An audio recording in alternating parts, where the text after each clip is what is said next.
Graça e a paz, amados. Amém. Gostaria que os irmãos abrissem suas Bíblias em Lucas, capítulo 10, versículo 25.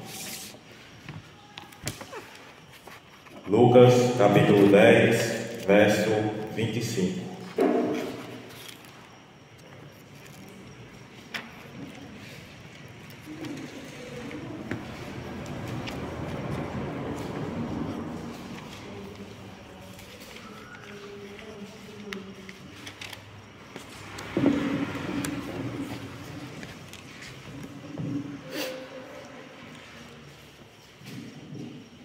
Amém?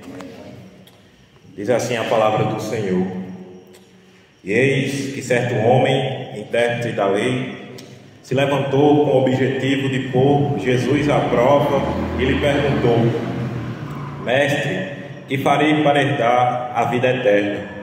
Então Jesus lhe perguntou: O que está escrito na lei? Como você a entende? A isto Jesus respondeu: Ame o Senhor, seu Deus, de todo o seu coração, de toda a sua alma, com todas as suas forças e de todo o seu entendimento. E ame ao seu próximo como você ama a si mesmo. Então Jesus lhe disse: Você respondeu corretamente. Faça isto e você viverá. Mas ele, querendo justificar-se, perguntou a Jesus: Quem é o meu próximo? Jesus prosseguiu dizendo: Um homem descia de Jerusalém para Jericó e caiu nas mãos de alguns ladrões. Estes, depois de lhe tirar a roupa e lhe causar muitos ferimentos, retiraram-se deixando-o semi-morto. Por causalidade, um sacerdote estava descendo por aquele mesmo caminho e, vendo aquele homem, passou de largo. De igual modo, um levita descia por aquele lugar e, vendo-o, passou de largo. Certo samaritano que seguia o seu caminho passou perto do homem e, vendo, compadeceu-se dele e, aproximando-se, fez curativos nos ferimentos dele, aplicando óleo e vinho. Depois colocou aquele homem sobre o seu próprio animal, levou para uma hospedaria e tratou dele. No dia seguinte separou 2 denários e os entregou ao hospedeiro, dizendo: Cuide deste homem, e se você gastar algo a mais, farei o reembolso quando eu voltar. Então Jesus perguntou: Qual destes 3 lhe parece ter sido o próximo do homem que caiu nas mãos dos ladrões? O intérprete da lei respondeu: O que usou de misericórdia para com ele. Então Jesus lhe disse: Vá e faça o mesmo. Amém? Aqui Lucas está narrando um acontecimento, um fato, que ele estava presente de Jesus com o intérprete da lei. O intérprete da lei era um homem que tinha um status social enorme dentro de Jerusalém, era um homem conhecido dentro da multidão, era um homem religioso, onde a multidão toda conhecia esse intérprete da lei. Ele, diante da multidão, Jesus está ensinando aos seus discípulos, como Lucas vai narrar no começo do capítulo 10, Jesus está trazendo a questão aos seus 70 discípulos para que eles fossem de casa em casa, pregar seu evangelho e fazessem tudo para a honra e glória de Deus. Jesus fala a esses discípulos, diante da multidão, que o nome deles estariam escritos no reino dos céus. E Jesus também fala em particular, antes de tudo isso, com seus discípulos, que reis e profetas não viram o que eles viram. Isso se referindo ao próprio Jesus, porque os reis e os profetas queriam ver a Jesus, mas não tiveram a oportunidade, ao passo que aqueles discípulos puderam ver face a face a Jesus, e Jesus que é o próprio Deus. Então aquele homem vê e observa que Jesus, falando em particular com seus discípulos, ele coloca Jesus à prova. Aquele homem, intérprete da lei, como eu disse anteriormente, era um professor, era um advogado, era algo que tinha um status social grande e queria ser visto pela multidão, ele queria ser reconhecido. Mas ele ficou bravo com o fato de que Jesus estava sendo mais conhecido do que ele. Jesus estava arrastando multidões ao seu redor, Jesus estava falando com seus discípulos, Jesus estava curando enfermos, Jesus estava fazendo multiplicação de pães, Jesus estava fazendo vários milagres, Mas aquele homem não fica contente com isso, ao ponto dele colocar Jesus à prova. Colocando Jesus à prova, ele primeiramente chama Jesus de mestre. E isso é interessante, porque de fato Jesus era um mestre. Jesus era mais do que um mestre. Jesus era mais do que um sumo sacerdote. E aquele homem sabia de tudo isso porque ele vivia dentro do templo. Ele era um homem religioso, um líder religioso, que sabia todas as coisas que ocorriam em Jerusalém. Diante do templo, diante do culto que havia naquele templo, aquele homem conhecia todas essas coisas. Ele coloca diante de Jesus porque Jesus estava sendo conhecido já diante da multidão. Jesus já estava sendo conhecido como um grande profeta, um enorme profeta que tinha sido lançado ali diante daqueles homens. Jesus era um grande profeta que era chamado profeta Nazareno, porque ele veio de Nazaré. E aquele homem reconhece que Jesus é mestre, e ele faz uma pergunta: mestre, que hei de herdar para fazer a vida eterna? Que ele fala no versículo 25, versículo que nós lemos. Ele diz: mestre, o que hei de herdar para fazer, para herdar a vida eterna? O que hei de fazer para herdar a vida eterna? Colocando Jesus à prova.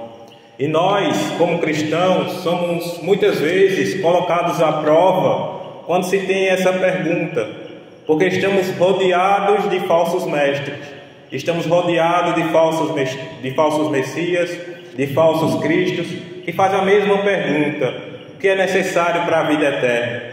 Há igrejas que vendem roja ungida, vassoura ungida, terreno no céu, tudo isso para dizer que era necessário isso para adquirir a vida eterna, quando na verdade não é necessário nada disso.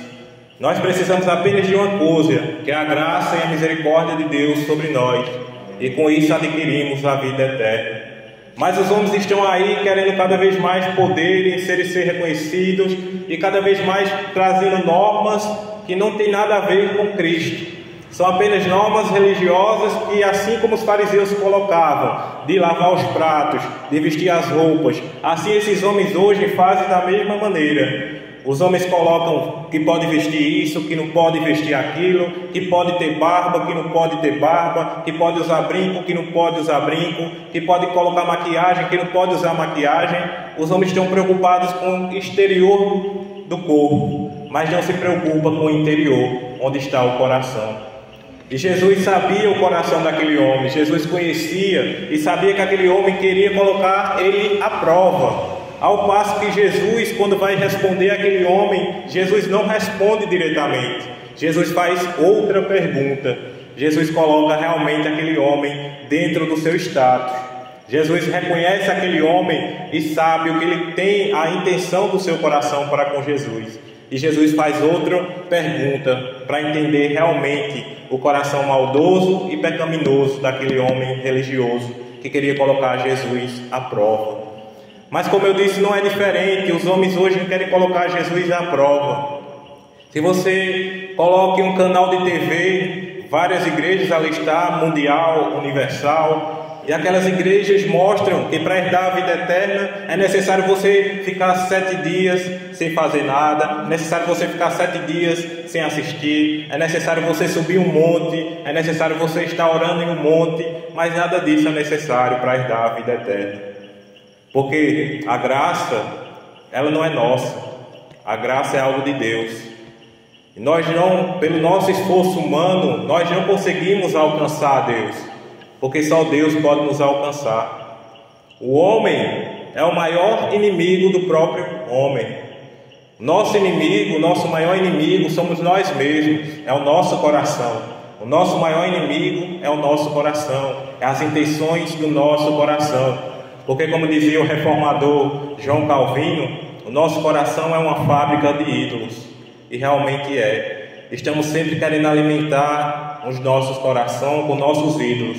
Queremos aquela camisa que está na moda, queremos aquilo que a minha amiga tem, eu não tenho, mas eu quero ter. Meu amigo tem, eu não tenho, eu quero aquela bola, eu quero aquele sapato, eu quero isso tudo. E a gente está disposto a satisfazer a nós mesmos por qualquer coisa.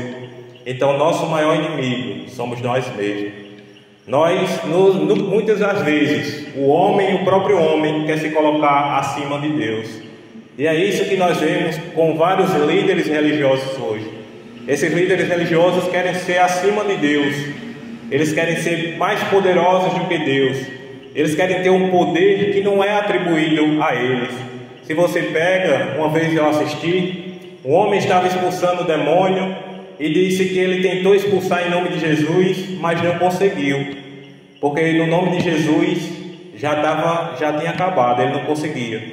Ele disse que era necessário colocar no nome dele, e no nome dele ele expulsou o demônio. E disse que no nome de Jesus não conseguia mais, que ele era mais poderoso do que Jesus agora. Ele mesmo expulsava o demônio no nome dele. Veja que nós estamos rodeados de um empecilho muito grande, que é de querer poder a todo custo.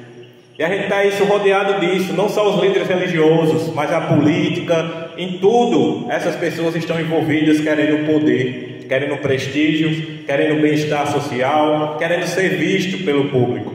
E não diferentemente era esse homem, ele queria ser visto pela multidão, ele queria colocar um deslize para Jesus nas escrituras, para que Jesus falhasse a respeito da Torá, a Torá judaica, que era o livro sagrado dos judeus.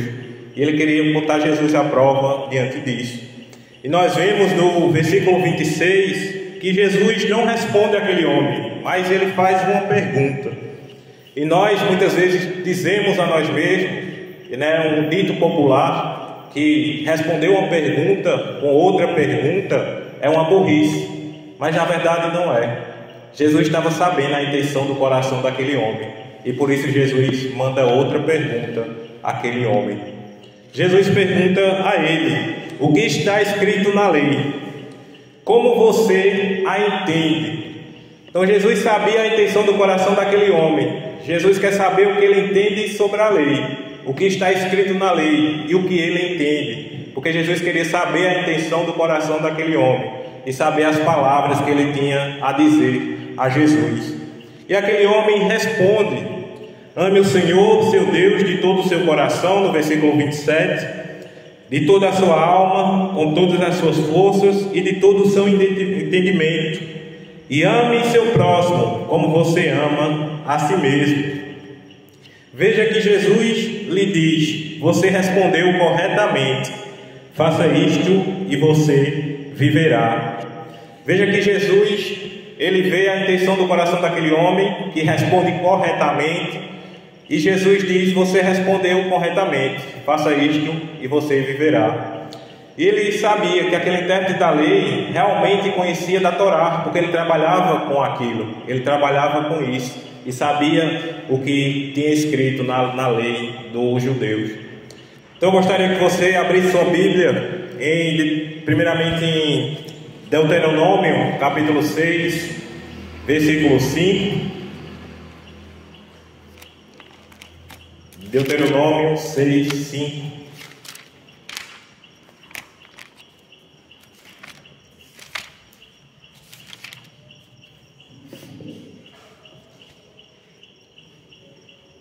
Aquele homem, de fato, conhecia a lei, mas Jesus queria saber a intenção do coração daquele homem. E, de tanto ele conhecer a lei, em Deuteronômio 6,5, fala exatamente o que aquele homem respondeu, que fala assim: portanto, ame o Senhor, seu Deus, de todo o seu coração, de toda a sua alma e com toda a sua força. Abra agora em Levítico, capítulo 19, versículo 18. Levítico 19, 18.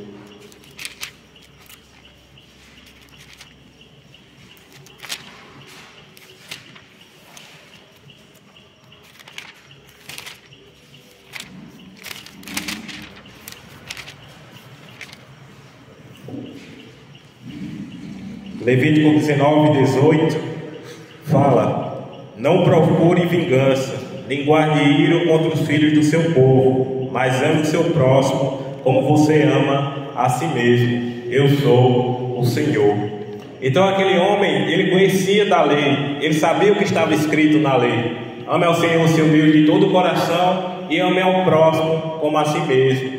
Mas uma coisa faltava naquele homem, e isso é que pesa no coração dele. Vamos voltar para Lucas, capítulo 10, novamente, texto que nós estamos expondo.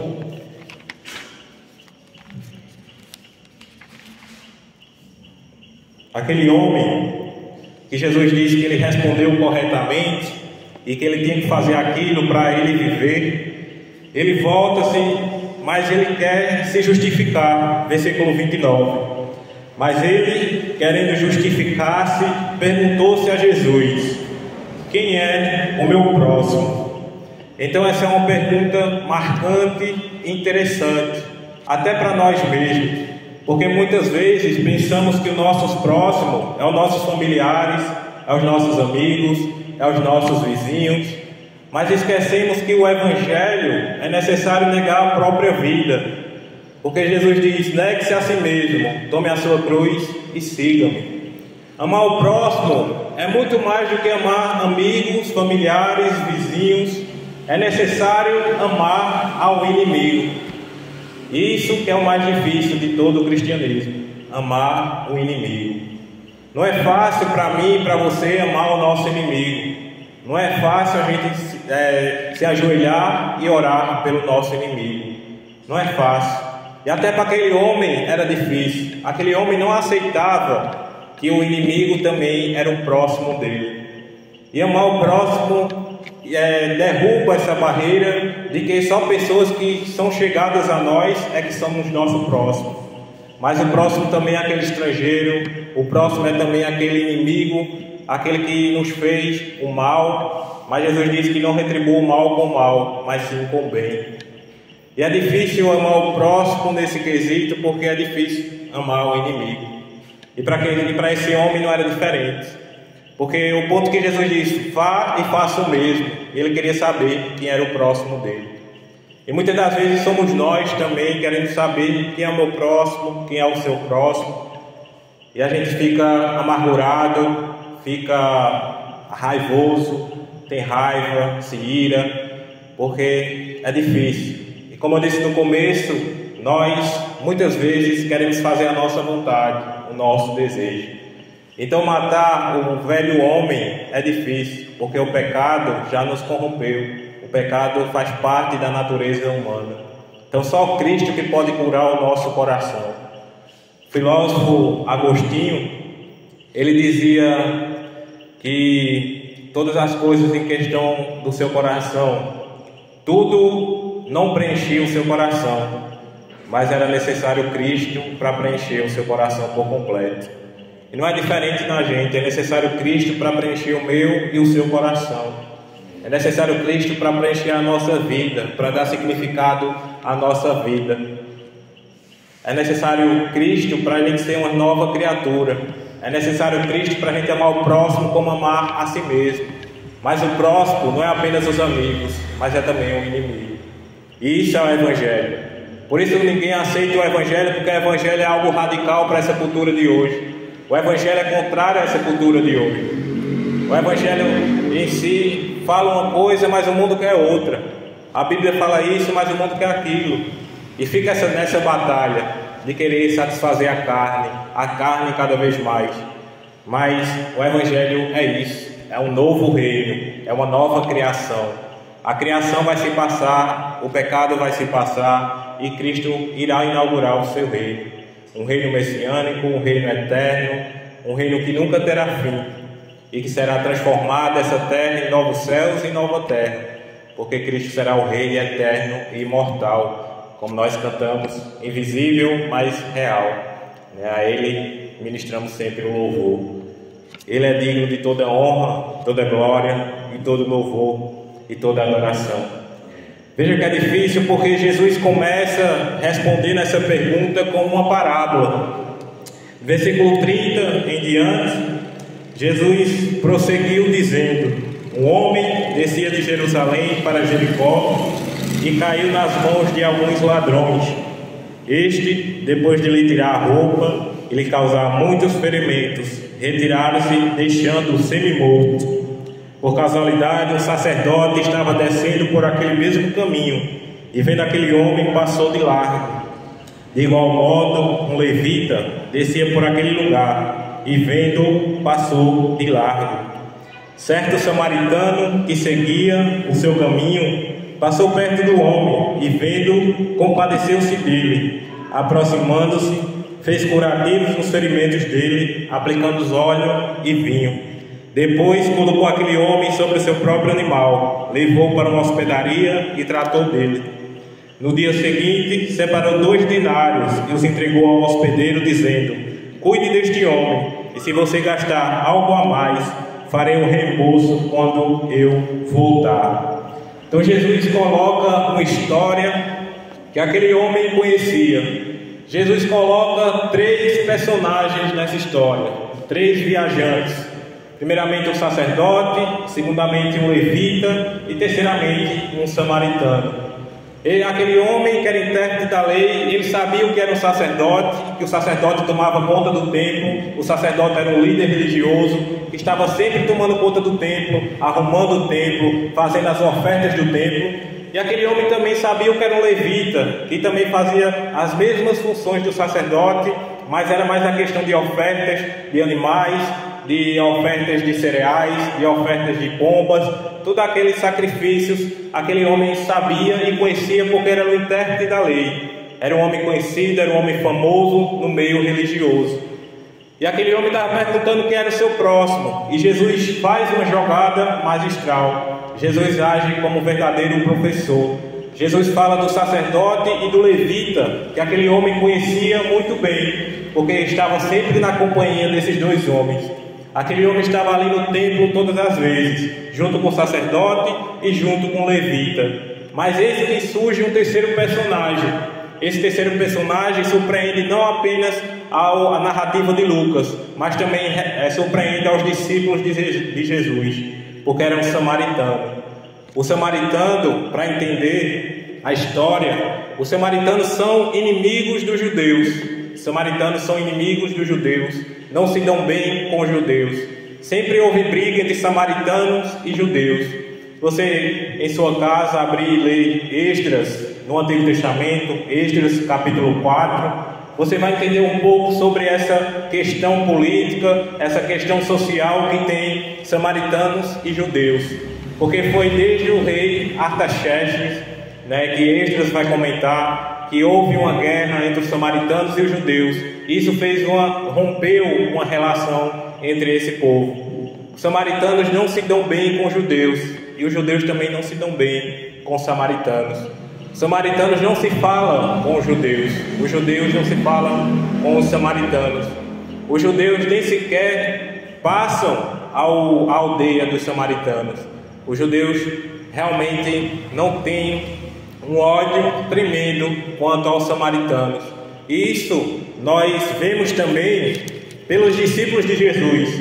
Se você voltar um pouco em Lucas capítulo 9, versículo 51, Lucas 9, 51, você vai ver que os discípulos também fazem parte um pouco sobre essa divisão entre os samaritanos e os judeus. Vejam do versículo 51, no capítulo 9. E aconteceu que, ao se completar os dias em que seria elevado ao céu, Jesus manifestou o semblante e firme resolução de ir para Jerusalém. E enviou mensageiros que fossem na frente. Indo eles, entraram numa aldeia de samaritanos para lhe preparar pousada. Mas não o receberam, porque o aspecto dele era de quem decisivamente ia para Jerusalém. Vendo isto, os discípulos Tiago e João perguntaram: Senhor, quer que mandemos descer fogo do céu para os consumir? Mas Jesus, voltando, o repreendeu e seguiram para outra aldeia. Veja que essa guerra é uma guerra entre judeus e samaritanos, que até os discípulos de Jesus pediram para descer fogo do céu e queimar a aldeia dos samaritanos, porque eles não receberam a mensagem de Jesus. E isso é que se instala essa guerra. Os samaritanos são os maiores inimigos dos judeus, e Jesus joga contra aquele homem, porque aquele homem estava diante de um sacerdote, do levita, todos os dias, trabalhando no templo. Ele via o sacerdote e o levita, mas o samaritano não, porque o samaritano é o inimigo dos judeus. E aquele homem, Jesus, como professor, Ele coloca que um homem descia de Jerusalém e os ladrões pegaram e espancaram aquele homem, deixando-o semi-morto. E o sacerdote vai lá, descendo, porque diante das histórias, o sacerdote morava perto de Jericó, e com isso eles tinham que descer a estrada, que era uma estrada enorme, 1000 metros abaixo do nível do mar. Aqueles homens tinham que descer aquela estrada para chegar nas suas casas, porque o sacerdote saiu do templo e suas casas ficavam em Jericó. E aquele homem estava ali caído, e o sacerdote vai passando pelaquela estrada e vê aquele homem, mas ele deixa aquele homem lá. O homem estava meio morto. Muitos estudiosos dizem que, devido à pureza ritual, o sacerdote não teve contato com aquele homem porque estava meio morto. Mas muitos dizem que isso é uma desculpa esfarrapada, que aquele sacerdote poderia muito bem socorrer aquele homem. E ele passa de largo, ele passa direto e deixa aquele homem sozinho, caído. E a gente vê outro personagem, que é um levita, e aquele levita também passa desgovernado, olhando aquele homem, vendo e passa de largo, deixando ele caído. E o samaritano, o maior inimigo dos judeus, ele passa, vê aquele homem, ata as suas feridas, coloca óleo e vinho para que aquele homem se sare. E não apenas isso, ele coloca ele em sua carruagem, leva ele para a hospedaria e diz àquele homem: se eu gastei mais, vocês coloquem em minha conta, e se vocês gastaram mais, eu vou reembolsar para vocês. Vejam que é o amor pelo outro. Era um homem desconhecido caído à beira da estrada. O samaritano também, que são desconhecidos, coloca aquele homem dentro de uma hospedaria, cuida daquele homem que ele mesmo não conhece. Assim somos nós cristãos que devemos fazer: cuidar de pessoas que nós não conhecemos, tratar bem essas pessoas, fazer como Cristo fez nessa terra, trazendo tudo isso para a glória e honra dele. Por isso que eu disse que não é fácil ser cristão, porque é necessário amar nossos inimigos. E amar o inimigo é a coisa mais difícil que devemos fazer. Amar o inimigo é ir em busca de muitas vezes uma guerra, mas essa guerra temos que estar preparados a perdoar os nossos inimigos. Porque antigamente, no Antigo Testamento, tinha uma lei, a lei que dizia olho por olho, dente por dente. E Jesus veio que não é desse jeito. Agora é necessário que vocês amem aos seus inimigos. É necessário que vocês se coloquem no lugar do outro, porque foi isso que Jesus fez por mim e por você. Ele se colocou no nosso lugar. E não foi simples, não foi fácil, porque Jesus se colocou no nosso lugar, no madeiro, crucificado à morte, e morte de cruz.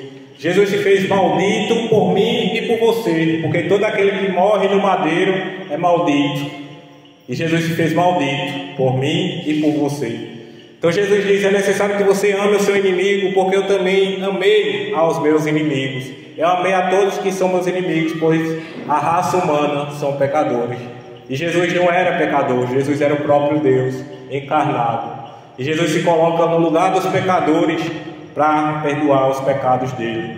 Não que o mundo merecesse, porque ninguém merece perdão, mas Jesus faz isso com graça e misericórdia, ao ponto da gente buscar ele enquanto se pode achar, invocar ele enquanto está perto. Isso é que é ser cristão, é amar a Deus acima de todas as coisas e amar o próximo como a nós mesmos. Isso é o mais difícil, é seguir para amar o próximo, que não é apenas os nossos familiares, nossos amigos, nossos vizinhos, mas também é aquele forageiro, é aquele estrangeiro, é aquele inimigo que nós temos, o que é mais difícil para o nosso coração. Porque o nosso coração é o nosso próprio ídolo, que queremos fazer sempre as nossas coisas, queremos fazer sempre o que a nossa carne manda, o que a nossa carne quer. E nós muitas vezes não colocamos diante do Espírito, que é ter domínio próprio, alegria, paz, longanimidade, benignidade, fé, mansidão, temperança. Tudo isso faz parte do Espírito de Cristo e do Espírito Santo que nos guia. Por isso é necessário que o Espírito Santo seja nosso auxiliador, porque o pecado traz morte, mas o Espírito traz vida. E se somos nascidos de novo, nós temos um Espírito que dá vida.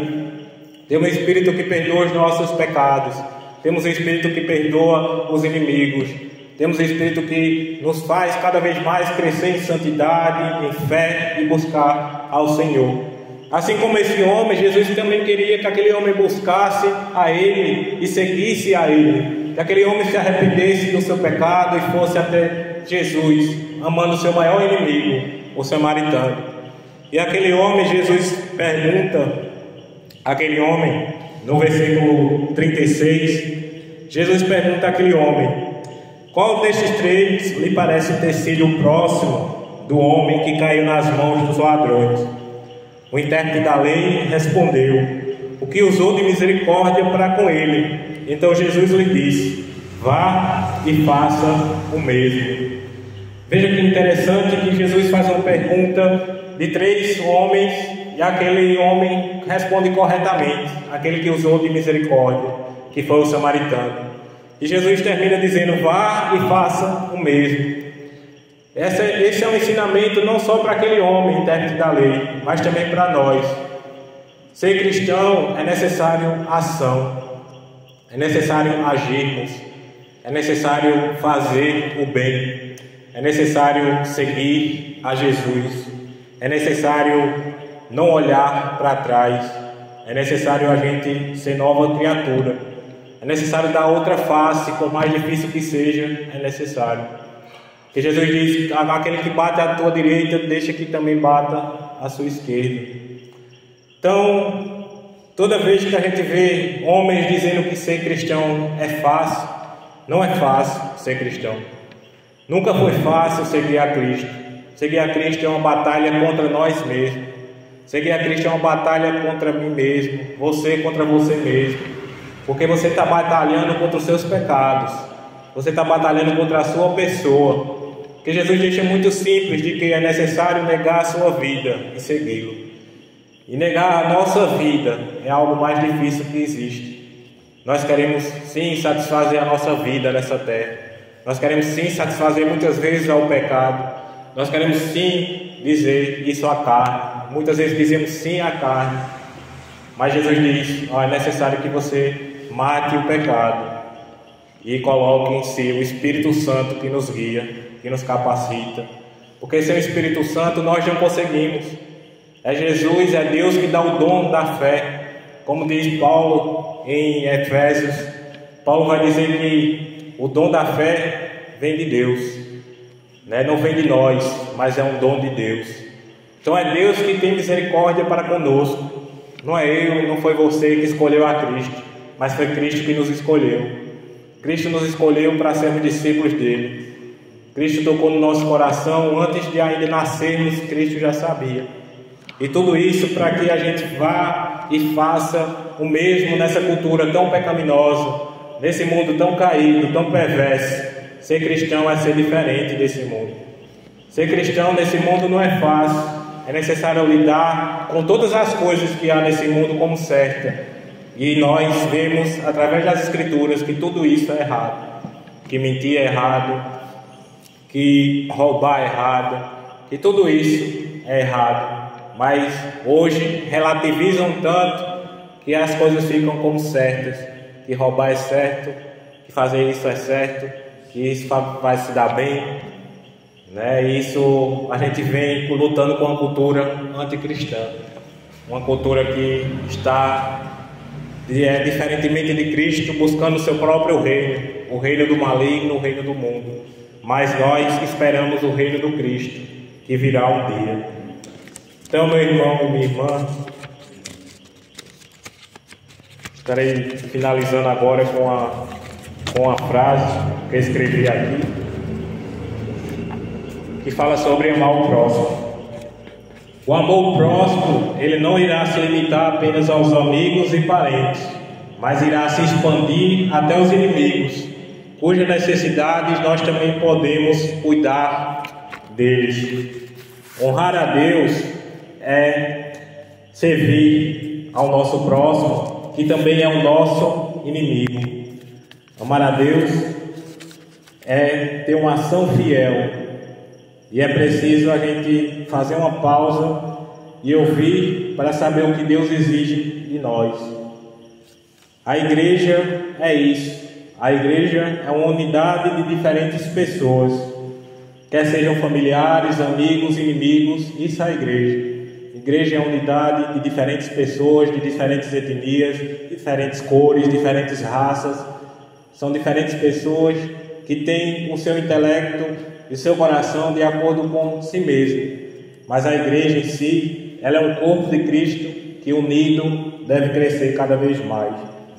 Então devemos sempre estar ligados em nossas ações, pois ela deve sempre ser de acordo com a vontade de Deus, em Cristo e com o Espírito Santo. Amém?